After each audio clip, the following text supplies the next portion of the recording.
আপনারা জানেন যে প্রতি বছর প্রথম আমাদের মূল যে জামাত, সেই জামাতটা এখানে অনুষ্ঠিত হয়। এবং এবার আমি সানন্দের সাথে ঘোষণা করছি যে আমাদের মাননীয় প্রধানমন্ত্রী তিনি সম্মতি প্রকাশ করেছেন। তিনি আমাদের এইখানে প্রথম যে জামাত সকাল 8:30টায় অনুষ্ঠিত হবে, সেটা মাননীয় প্রধানমন্ত্রী সেখানে আমাদের সাথে একসাথে জামাতে নামাজ পড়বেন।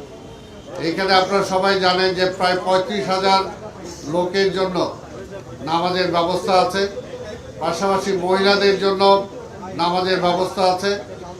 এবং আমরা আশা করি আমাদের মন্ত্রিপরিষদের সদস্যবর্গ সহ অন্যান্য উচ্চপদস্থ কর্মকর্তা যারা আছেন তারাও এখানে উপস্থিত থাকবেন। এবং এখানে আমাদের নামাজের আগে যদি কারো প্রয়োজন হয় ওযুর ব্যবস্থা সেটাও করা আছে, মহিলাদের জন্য একই ব্যবস্থা করা আছে।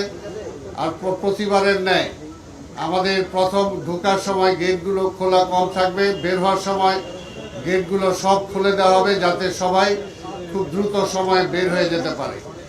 আমি আসলে আজকে তেমন খুব বেশি একটা বক্তব্যের কিছু নেই, আপনাদের সবার সহযোগিতা আমরা চাই। ঢাকা দক্ষিণের পক্ষ থেকে নাগরিকদের সকল সহযোগিতা আমরা চাই, প্রশাসনিক সকল সহযোগিতা ইতিমধ্যে আমরা পেয়েছি এবং ইনশাআল্লাহ ঈদ পর্যন্ত আমরা সেটা পাবো, এটাই আমরা আশা করি। সাংবাদিক ভাই এবং বোনেরা, আপনাদের সাহায্য সহযোগিতা আমরা চাই এবং আপনাদের মাধ্যমে ঢাকাবাসী জানতে পারবে আমাদের সব কিছু কাজে। আপনারা সেই বিষয়টা আপনারা উল্লেখ করে আপনারা প্রচারের ব্যবস্থা করবেন।